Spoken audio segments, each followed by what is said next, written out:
Dear students, crazy उड़ान classes में आप सभी का स्वागत है। उम्मीद है कंप्यूटर की यह सीरीज आप सभी को पसंद आ रही होगी। आज की क्लास में हम इंटरनेट, वर्ल्ड वाइड वेब और इससे संबंधित अन्य टॉपिक पर पहले डिस्कशन करेंगे और उसके बाद महत्वपूर्ण 21 MCQ को सॉल्व करेंगे, जो कि आगामी परीक्षाओं के दृष्टिकोण से अत्यंत महत्वपूर्ण है। इसलिए पूरे वीडियो को ध्यान से देखिए और इसके नोट्स भी तैयार कर लीजिए। तो आइए शुरू करते हैं आज की क्लास। आज हम डिस्कस करने वाले हैं, जैसे हमने चर्चा की, internet, world wide web, search engine, web browser, email, IP address और वायरस के बारे में। इंटरनेट इंटरनेट जो होता है, हमने लास्ट क्लास में देखा था कि कंप्यूटर नेटवर्क कैसे बनता है। बहुत सारे कंप्यूटर्स को जब हम कनेक्ट कर देते हैं अलग अलग मेथड से तो वो कंप्यूटर नेटवर्क होता है। तो इंटरनेट भी क्या है? कंप्यूटर का एक ग्लोबल वाइड एरिया नेटवर्क भी है, नेटवर्क ही है। ठीक है, जो कि इसमें जो जितने भी कनेक्टेड कंप्यूटर रहते हैं या मोबाइल डिवाइस रहती है, उनके बीच में कम्युनिकेशन की सुविधा प्रदान करता है कि वो उनसे फाइल ट्रांसफ़र कर सकते हैं, रिसोर्सेज को शेयर कर सकते हैं। ठीक है, और इंटरनेट में एक कॉन्सेप्ट ये भी आ जाता है कि इसमें एक सर्वर होता है, ठीक, जहाँ पर सब कुछ रिसोर्सेज, फाइल्स और डेटा स्टोर रहता है और उस सर्वर से क्लाइंट क्या करते हैं?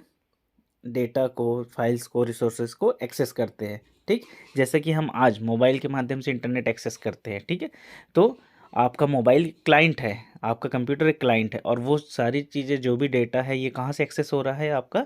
ये आपके सर्वर से एक्सेस हो रहा है। तो सर्वर भी एक सिस्टम ही होता है। ठीक है, सर्वर भी एक कंप्यूटर ही है, लेकिन इसका कॉन्फ़िगरेशन हमारे क्लाइंट सिस्टम से अलग होता है। ठीक, तो इसे क्या कहा जाता है? क्लाइंट सर्वर आर्किटेक्चर भी कहा जाता है। तो ये आपको याद रखना है।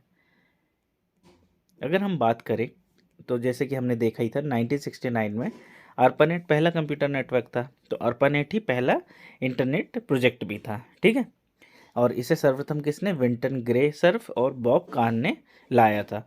और अगर हम देखें तो विंटन ग्रे सर्फ जो है और बॉब कान को इंटरनेट का जनक भी कहा जाता है।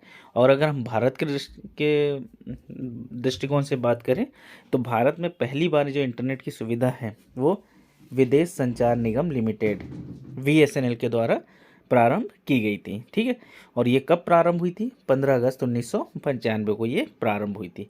तो ये भी आप लोगों को ध्यान रखना है। ठीक, इंटरनेट वर्ल्ड में कब आया? 1969 में। और भारत में कब आया? 15 अगस्त 1995 को सर्वप्रथम पहली बार इंटरनेट आया। ठीक, अगर हम बात करें WWW वर्ल्ड वाइड वेब की, तो आज के समय में हम देखते हैं कि हम कोई भी वेबसाइट एक्सेस करते हैं तो वो क्या है?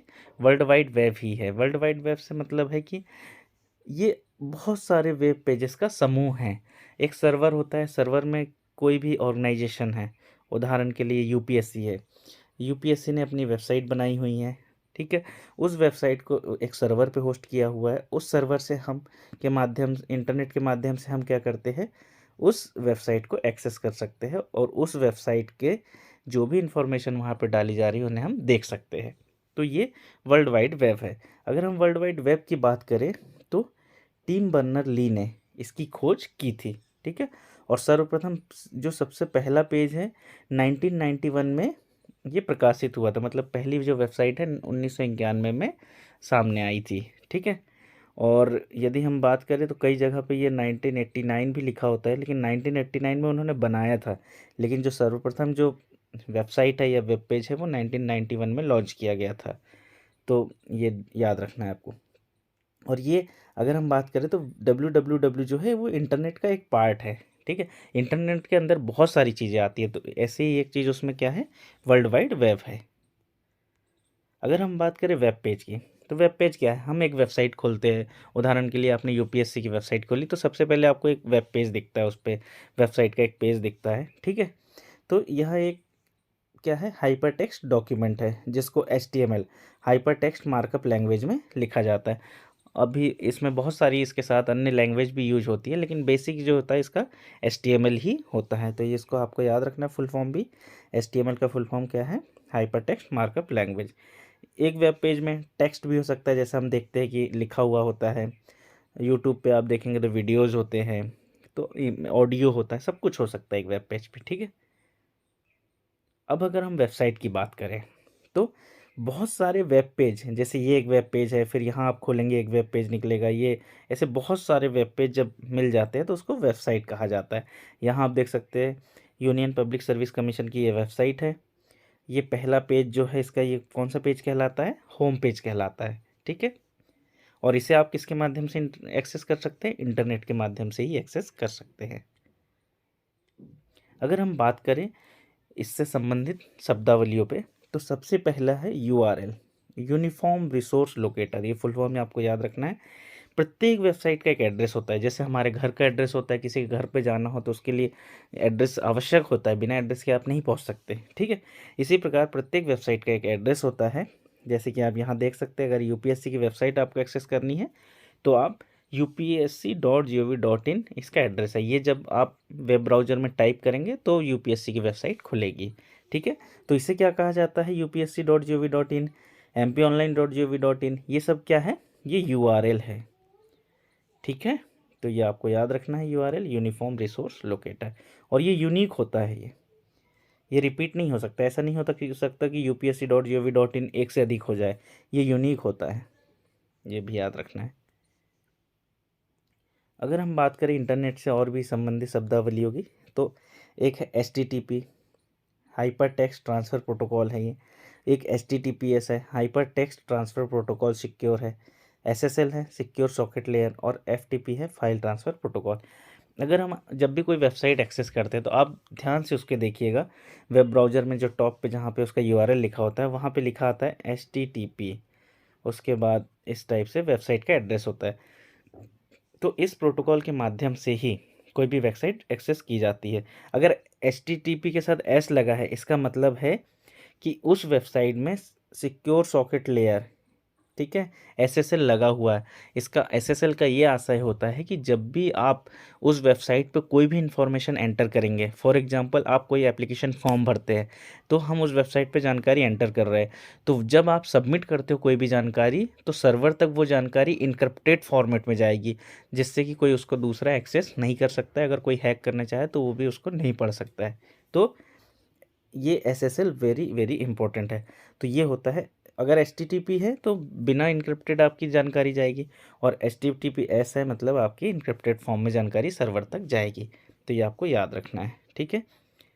और ये होता है लास्ट आपका फाइल ट्रांसफ़र प्रोटोकॉल। कोई भी फाइल आपको ट्रांसफ़र करनी है एक क्लाइंट के सिस्टम से दूसरे क्लाइंट जो कि बहुत रिमोट लोकेशन पे बैठा हुआ है, तो आजकल बहुत सारे माध्यम हैं, लेकिन एक FTP एक प्रोटोकॉल होता है जहाँ पे बड़ी बड़ी फाइल्स होती है, उनको ट्रांसफ़र करने के लिए यूज किया जाता है।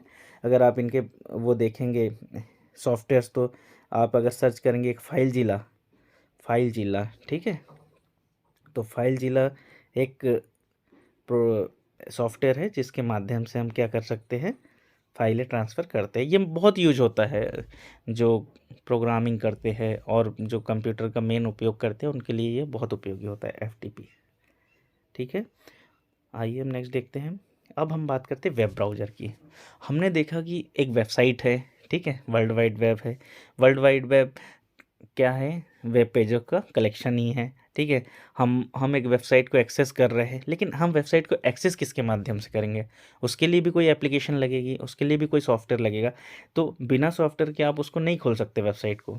तो उस सॉफ्टवेयर को हम क्या कहते हैं, जिसके माध्यम से हम वेबसाइट को एक्सेस करते हैं, वो वेब ब्राउज़र कहलाता है, ठीक है। ये शब्द याद रखना है आपको, वेब ब्राउज़र कहा जाता है। अगर हम आज मोबाइल में देखते हैं, कंप्यूटर में देखते हैं, बहुत सारे वेब ब्राउज़र का उपयोग होता है और इन्हीं के माध्यम से हम वेबसाइट भी एक्सेस करते हैं। अगर हम बात करें विश्व के प्रथम वेब ब्राउज़र की, तो ये था मोजेक, ठीक है। मोजेक विश्व का प्रथम वेब ब्राउज़र था। ये क्वेश्चन पूछा जाता है, आपको याद रखना है। और अगर भारत की बात करें तो भारत का जो प्रथम वेब ब्राउज़र था वो था एपिक, ठीक है। तो ये दोनों तथ्य आपको याद रखने हैं। और यदि हम देखें गूगल, कुछ वेब ब्राउज़र के बारे में देख लेते हैं। तो गूगल क्रोम, ये इसका इस टाइप का साइन होता है, ठीक है, ये इमेज है इसकी। दूसरा है मोजिला फायरफॉक्स, ये इस टाइप से है, ठीक है। ये अलग अलग कंपनियों के वेब ब्राउज़र्स है। ये आपको याद रखना है। ये कई बार क्वेश्चंस में ये डायग्राम्स इमेजेस के साथ दे दिए जाते हैं और फिर पूछा जाता है कि ये कौन सा वेब ब्राउज़र है। तीसरा है माइक्रोसॉफ्ट एज, ये बहुत इम्पोर्टेंट है, याद रखना। ये पहले जो माइक्रोसॉफ्ट कंपनी है उसका जो वेब ब्राउज़र आता था वो इंटरनेट एक्सप्लोरर आता था, उसको IE कहा जाता था। ठीक है, ये यहाँ पे इसका साइन देख सकते हैं आप। और आज जो अभी इन्होंने अपग्रेड कर दिया है तो वो माइक्रोसॉफ्ट एज में कर दिया है। तो माइक्रोसॉफ्ट एज भी क्या है, वेब ब्राउज़र है माइक्रोसॉफ्ट कंपनी का। इंटरनेट एक्सप्लोरर हमने देखा ही, ये भी माइक्रोसॉफ्ट का ही है। सफारी, ये सफारी का साइन होता है। सफारी जो होता है वो एप्पल के जो सिस्टम्स होते हैं ना उनमें आता है। ठीक है, ओपेरा, आप सभी ने देखा होगा। ओपेरा कंप्यूटर में भी होता है, ओपेरा मिनी आपके मोबाइल्स में भी होते हैं, ये वाले वेब ब्राउज़र। ये नाम आपको सभी को याद रखने हैं। अगला है नेट स्केयर नेविगेटर। ये कुछ यूनिक नाम है, ये तो आपको याद रखने हैं, क्योंकि कभी पूछा जा सकता है कि इनमें से कौन सा वेब ब्राउज़र है कौन सा नहीं है।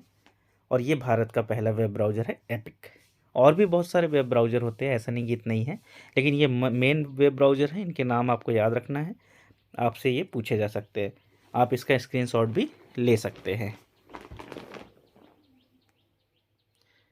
अब इसके बाद हम बात करते हैं, हमारे पास वेब ब्राउज़र भी हो गया, इंटरनेट भी हो गया, अब हमें वेबसाइट एक्सेस करनी है। ठीक है, तो हमने देखा था कि हर वेबसाइट का एक एड्रेस होता है। ठीक है, जैसे upsc.gov.in।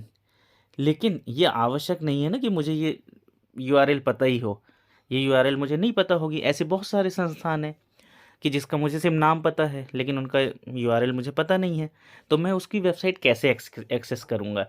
तो उसके लिए होते हैं आपके पास सर्च इंजन। ठीक है, तो सर्च इंजन भी क्या है, एक सॉफ्टवेयर है, एक वेबसाइट ही है।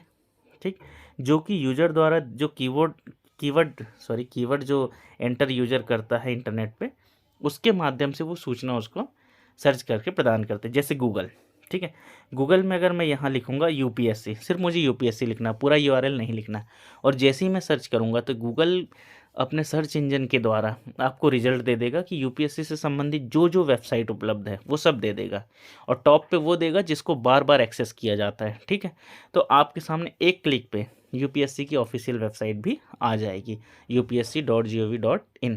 आपको ऑफिशियल वेबसाइट फिर पहचानना आना चाहिए, क्योंकि upsc.gov.in ऑफिशियल वेबसाइट है। हो सकता है कोई upsc.com बना ले तो आपको, लेकिन ये पहचान आना चाहिए कि कौन सी ऑफिशियल वेबसाइट है। और कोई गवर्नमेंट है तो गवर्नमेंट वेबसाइट में हमेशा GOV लगा ही होता है, ये ध्यान रखना है। तो सर्च इंजन भी क्या है, एक सॉफ्टवेयर है, एक वेबसाइट ही है जो कि यूजर को इन्फॉर्मेशन सर्च करके प्रदान करता है रिजल्ट के फॉर्म में। ठीक है, अब हम कुछ सर्च इंजन के नाम देख लेते हैं। पहला सबसे मोस्ट पॉपुलर जो सर्च इंजन है वो है गूगल। ठीक है, ये वेरी वेरी पॉपुलर है और हम दैनिक जीवन में पर डे इसका उपयोग करते भी हैं। दूसरा सर्च इंजन हम देखें तो माइक्रोसॉफ्ट बिंग, ये माइक्रोसॉफ्ट कंपनी का है, ये भी याद रखना है। याहू पहले बहुत चलता था लेकिन अभी अभी इसका उपयोग कम हुआ है, तो याहू भी एक है। एक यांडेक्स है, ये भी याद रखना है। डक डक गो, ये भी सर्च इंजन है। ये सब विदेशी सर्च इंजन है। ठीक है, ask.com, ये भी सर्च इंजन है। और बाइडू, ये तो चाइना का है। ठीक है, तो ये सारे नाम याद रखने हैं। कई बार पूछ लिया जाता है कि बाइडू क्या है, डक डक गो क्या है, यांडेक्स क्या है, तो हमें पता होना चाहिए ये सर्च इंजन है। तो उम्मीद है कि आप लोगों को सर्च इंजन और वेब ब्राउज़र में डिफरेंस भी समझ आ गया होगा और दोनों के कॉन्सेप्ट क्लियर भी हो गए होंगे, और दोनों के आप नाम भी याद रख लेंगे। वेब ब्राउज़र कौन कौन से है ये याद रख लीजिए। ठीक है, और सर्च इंजन कौन कौन से ये भी आप याद कर लीजिए। तो ये स्क्रीनशॉट भी आप ले सकते हैं, नोट भी कर सकते हैं। ठीक, अब हम बात करते हैं ईमेल्स के बारे में। ठीक है, ईमेल आज के समय में बहुत उपयोग होता है और ईमेल का कॉन्सेप्ट आपको पता होना चाहिए, और प्रतियोगी परीक्षाओं में इससे संबंधित क्वेश्चंस पूछे जाते हैं। ठीक, तो ईमेल क्या है, इलेक्ट्रॉनिक मेल इसका फुल फॉर्म होता है ईमेल का। ठीक, और ये क्या है, कोई भी व्यक्ति दूसरे व्यक्ति को या कोई संस्था किसी दूसरी संस्था को संदेश भेजती है। संदेश के साथ बहुत सारे अटैचमेंट भेज सकते हैं, PDF फाइल भेज सकते हैं, आप वीडियो भेज सकते हैं, और भी बहुत कुछ। लेकिन ये सारे काम तो आप इससे भी कर सकते हो, व्हाट्सएप से भी कर सकते हो, लेकिन इसमें क्या अंतर है? इसमें मेन अंतर ये है कि जो ईमेल होता है, ठीक है, ईमेल एक कम्युनिकेशन प्रोवाइड करता है किन्हीं भी संस्थान किन्हीं भी व्यक्तियों के बीच में। ठीक है, जो कि ऑथेंटिक होता है, जिसमें आप कोई चेंज भी नहीं कर सकते हो। ठीक, तो ये बहुत उपयोग हो रहा है आज गवर्नमेंट संस्थान में भी। ईमेल का अपना महत्व है, ईमेल का कम्युनिकेशन का उतना ही महत्व है जितना गवर्नमेंट फाइलों का होता है। ठीक, तो ईमेल से कुछ संबंधित शब्दावली हम देख लेते हैं। देखिए, इनका मतलब मैं और अच्छे से समझा दूंगा। बीसीसी, अगर बीसीसी का भी लिखा है तो ब्लाइंड कार्बन कॉपी इसका होता है मतलब। ठीक है, full form CC carbon copy. और इससे संबंधित कुछ प्रोटोकॉल हैं। प्रोटोकॉल मैंने पहले भी बताया है कि प्रोटोकॉल सेट ऑफ रूल्स है, नियमों का संग्रह है। ठीक है, कि कैसे कोई भी कार्य होगा।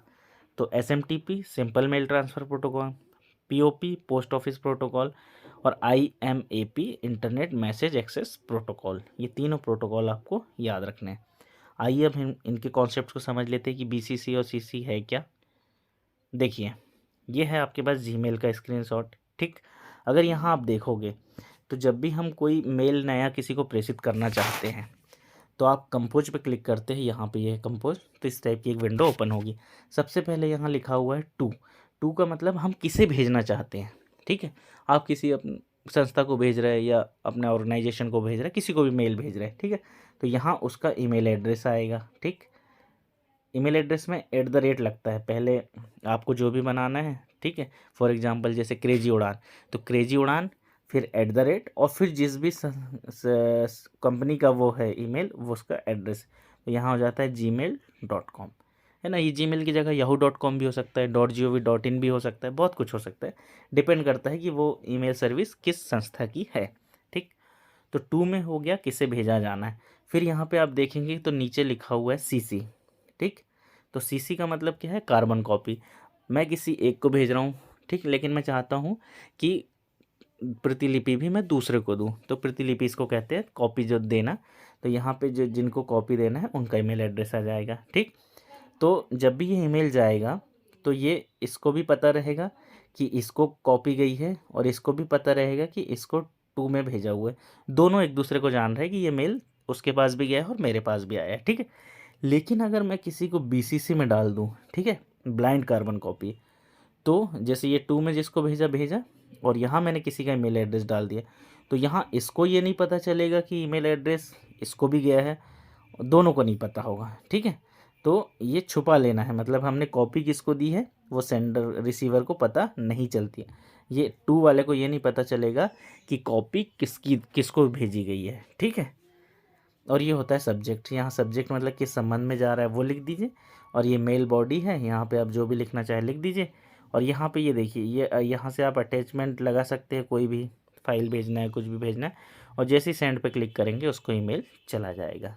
ठीक, तो उम्मीद है, वैसे तो आप लोग उपयोग कर ही रहे होंगे ईमेल का, बट कुछ टर्मिनोलॉजी है जो समझना बहुत इम्पोर्टेंट है। ठीक, तो ये है ईमेल का कॉन्सेप्ट। कुछ हम ईमेल सर्विस प्रोवाइडर देख लेते हैं कौन कौन है। ठीक है, तो एक याहू मेल है, आप लोग शायद उपयोग भी करते होंगे। एक रेडिफ मेल है।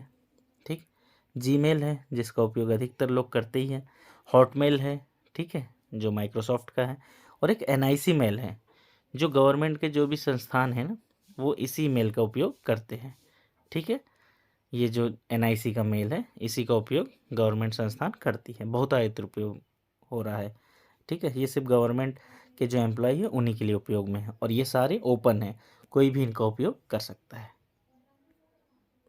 अगर हम बात करें ईमेल के आविष्कार की, ठीक है, थोड़ा से इसमें विवादास्पद है लेकिन आपको फिर भी ध्यान रखना है। तो ईमेल का जो आविष्कार है वो 1978 में अमेरिका में हुआ था, ऐसा माना जाता है। ठीक है, और इसकी खोज किसने की थी, भारतीय मूल के शिवा अय्यादुरई ने। ठीक, ये नाम आपको याद रखना है। और अमेरिकन गवर्नमेंट ने 30 अगस्त 1982 को इसे आधिकारिक रूप से मान्यता भी दी थी। ठीक, लेकिन ये आधिकारिक घोषणा थी। अगर आपसे कभी भी क्वेश्चन में आता है और शिवा अय्यादुरई का नाम आता है तो बिल्कुल आपको यही लगाना है। लेकिन कभी मान लीजिए इनका नाम नहीं रहता है और ये रहता है, पहला ईमेल रे टॉमलिंसन ने 1971 में भेजा था, ऐसा माना जाता है। बट इनको आधिकारिक मान्यता प्राप्त नहीं हुई थी। ठीक, तो कभी अगर रे टॉमलिंसन का नाम आए तो आपको यही लगाना है, और यदि ये ना रहे तो फिर शिवा अय्यादुरई रहेगा, वो याद रखना है आपको। अब हम बात करते हैं आईपी एड्रेस की। उम्मीद है कि आप लोग मतलब world wide web, web browser, और सर्च इंजन और ईमेल के संबंध में जानकारी समझ गए होंगे। ठीक है, अब हम आईपी एड्रेस के बारे में चर्चा करते हैं।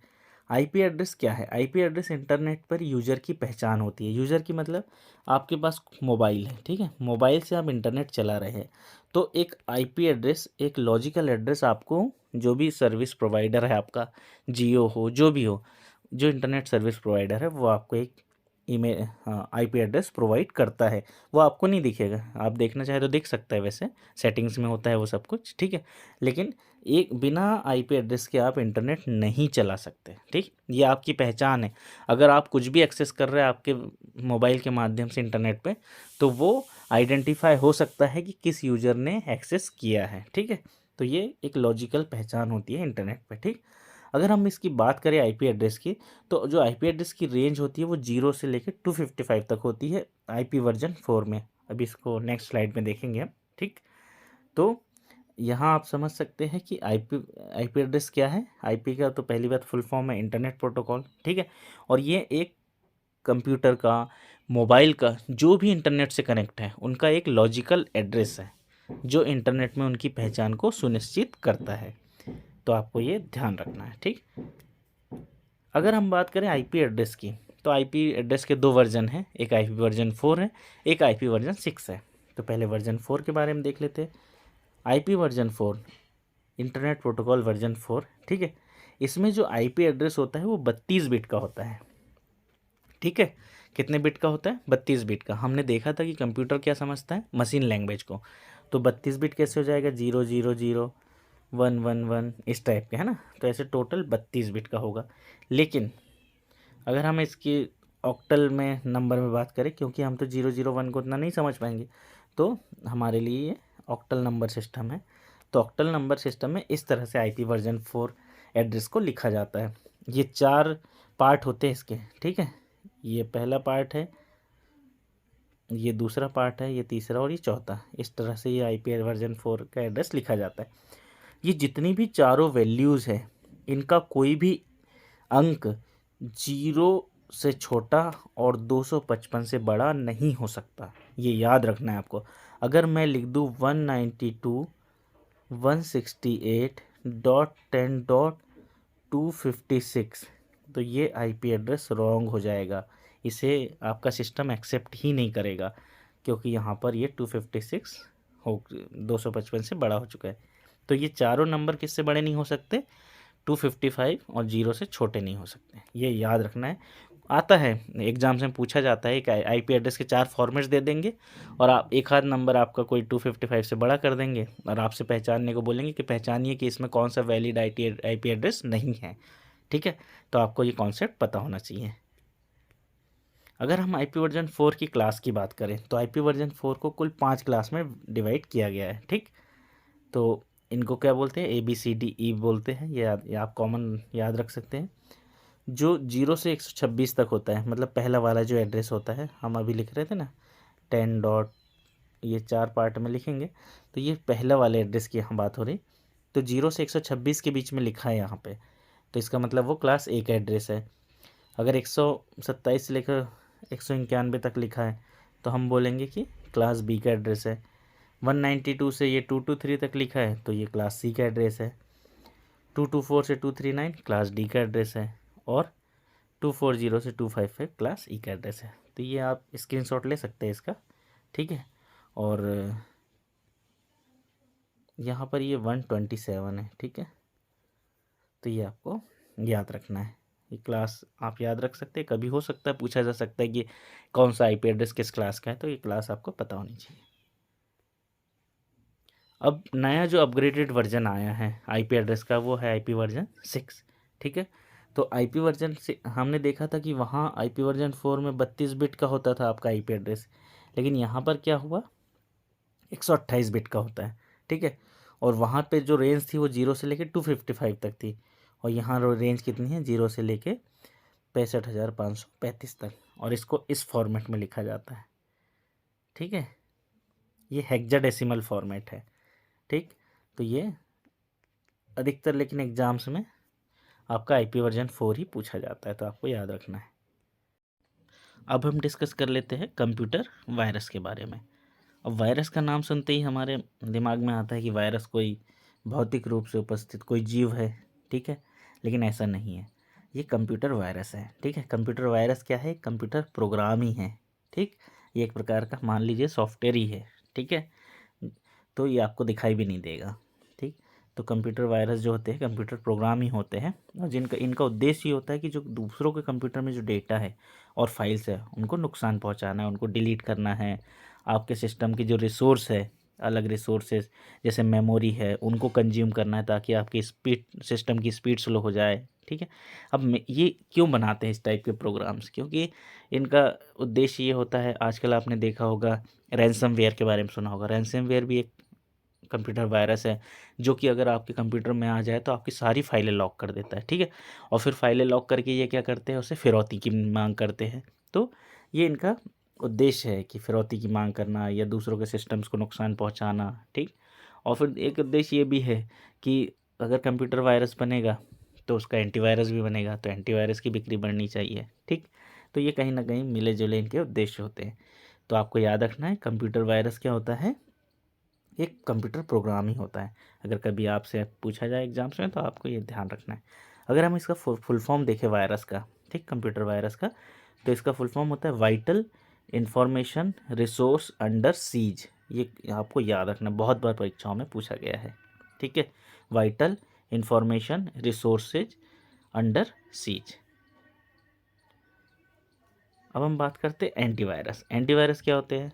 जो वायरस को आपके सिस्टम से दूर हटाए। तो एंटीवायरस भी क्या हो गया? एक कंप्यूटर प्रोग्राम ही हो गया, ठीक है, जो कि आपके सिस्टम में अगर कहीं से वायरस आ गया है तो उसको हटाता है, डिलीट करता है, ठीक। अगर हम कुछ नाम देख लेते हैं एंटीवायरस के, ये एग्जाम्स में पूछे जाते हैं कि कोई खिल क्या है, ठीक है। तो आपको ये नाम याद रखने हैं जो बहुत प्रचलन में रहते हैं ये, ठीक। कैस्पर्सकी, नॉर्टन 360, कोई खिल, मैकेफी, अवास्ट, एवीजी लिमिटेड, ठीक है। एक नेट प्रोटेक्टर भी होता है, ये भी आपको याद रखना है, ठीक। और भी होते हैं लेकिन ये मेन है आपके एंटीवायरस, तो इनके नाम आप याद रखेंगे। एग्जाम से पूछा गया है कि नॉर्टन 360 क्या है, तो आपको पता होना चाहिए नॉर्टन 360 एक एंटीवायरस है। अब आइए हम कुछ इंपॉर्टेंट एमसीक्यू सॉल्व कर लेते हैं, जो कि हमने जो भी पढ़ा है इंटरनेट वर्ल्ड वाइड वेब उससे ही संबंधित है। क्वेश्चन नंबर 1, HTML का पूरा नाम क्या है या फुल फॉर्म क्या है? Option number A, hyper transfer mail language, तो ये गलत है। Option number B, hitech mail language, ये भी नहीं। Option number C, hyper text markup language, और option number D, hyper tech makeup language. तो यहाँ पर सही आंसर क्या है आपका? Option number C, hyper text markup language, ये आपको याद रखना है। सर्वप्रथम भारत में इंटरनेट किसके द्वारा चलाया गया था? ठीक।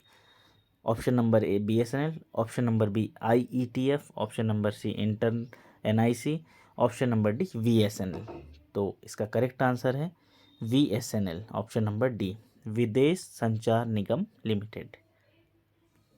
क्वेश्चन नंबर 3, एक वेबसाइट समूह है वेब पेजेस या HTML डॉक्यूमेंट्स का, ऑप्शन नंबर बी ग्राफिक फाइलों का, ऑप्शन नंबर सी लॉग कुंजी, ऑप्शन नंबर डी उपयुक्त सभी। तो हमने देखा था एक वेबसाइट किसका समूह होता है? वेब पेजेस का समूह होता है। तो ऑप्शन नंबर ए करेक्ट है। क्वेश्चन नंबर 4, स्पैम निम्नलिखित में से किसे कहते हैं? ठीक, ये ईमेल से संबंधित शब्दावली है, ठीक। तो option number A deleted email, option number B unsolicited अनचाहे email, option number C incoming email, option number D viewed email.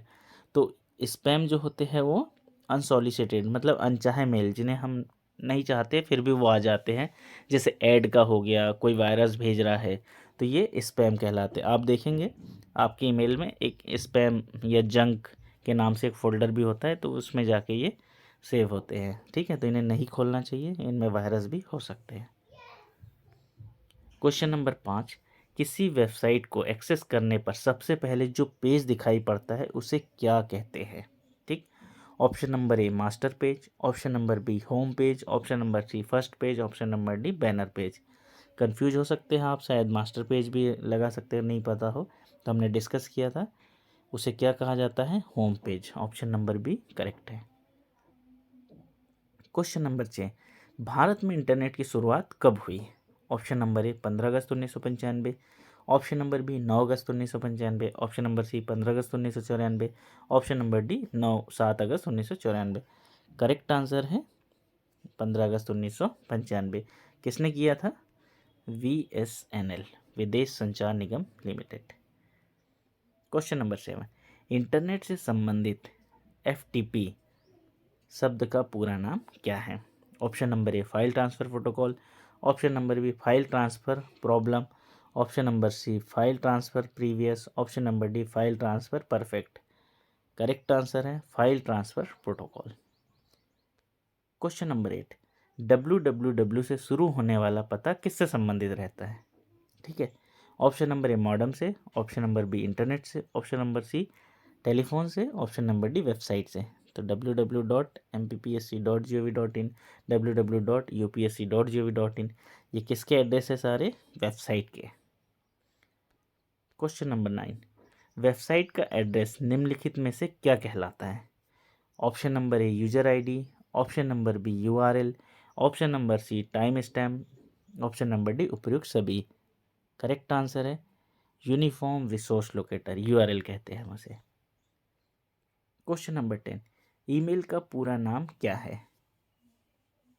Option number A English mail, option number B electric mail, option number C electronic mail, option number D essential mail. Correct answer है electronic mail. Question number 11, www का पूर्ण रूप है? Option number A web working window, option number B window world wide, option number C world wide web, option number D world working web. Correct answer है option number C world wide web. Question number 12, www के आविष्कारक कौन हैं? Option number A Bill Gates, option number B Lee N Fyong, option number C N Russell, option number D Tim Berners Lee. ठीक है, कब की थी इन्होंने? 1989 में बनाया था और 1991 में सर्वप्रथम वेबसाइट को लॉन्च किया था। क्वेश्चन नंबर 13, एक ईमेल एड्रेस में सामान्यतः एक यूजर आईडी और उसके बाद का चिन्ह और उस ईमेल सर्वर का नाम होता है। तो यहाँ बताना है कि कौन सा साइन होता है ईमेल में, @ का, हैज़ का, एंड का, स्टार का। तो कौन सा साइन होता है? @ का। ठीक। क्वेश्चन नंबर 14, निम्नलिखित में ब्राउज़र नहीं है। आपको सारे ब्राउज़र के नाम याद रखने हैं। Option number A Google Chrome, option number B Microsoft Edge, option number C Netscape Navigator, option number D Microsoft Bing. तो ये भी ब्राउज़र है, ये भी ब्राउज़र है, ये भी ब्राउज़र है। और माइक्रोसॉफ्ट बिंग क्या है? एक सर्च इंजन है। ठीक है, तो करेक्ट आंसर है माइक्रोसॉफ्ट बिंग। आपको पढ़ना है कि क्या पूछा गया, ब्राउज़र नहीं है। ठीक है, अब आते हैं हम क्वेश्चन नंबर 15 पर। डक डक गो क्या है? Option number A web browser है, option number B search engine है, ऑप्शन नंबर सी ईमेल सेवा है, ऑप्शन नंबर डी वायरस है। तो हमने पढ़ा था डक डक गो क्या है? ये सर्च इंजन है। और भी सर्च इंजन आपके गूगल है, माइक्रोसॉफ्ट बिंग है, याहू है। तो ये सब आपको याद रखना है। क्वेश्चन नंबर 16, SMTP का फुल फॉर्म या पूरा नाम क्या है? Simple mail transfer protocol, option number B simple mail translate protocol, option number C simple mail transfer prototype, option number D simple mail translate prototype. Correct answer है option number A simple mail transfer protocol. Question number 17, URL का पूरा नाम क्या है? Universal resource locator, option number B universal resource location, option number C uniform resource locator, option number D uniform resource location. Correct answer आपका सी।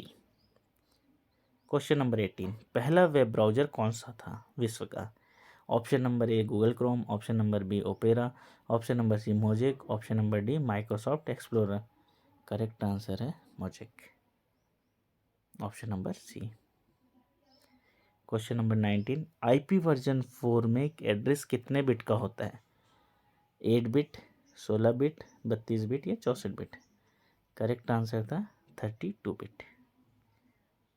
Question number 20, IP version 6 में address कितने bit का होता है? वेरी वेरी इंपॉर्टेंट क्वेश्चन है।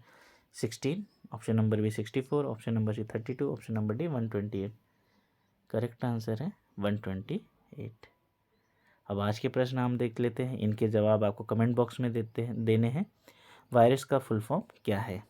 Option number A very information resource under siege, option number B vital information research under siege, option number C very information resource research siege, option number D vital information resource under siege. Question number 2, निम्नलिखित में से सही IP address नहीं है।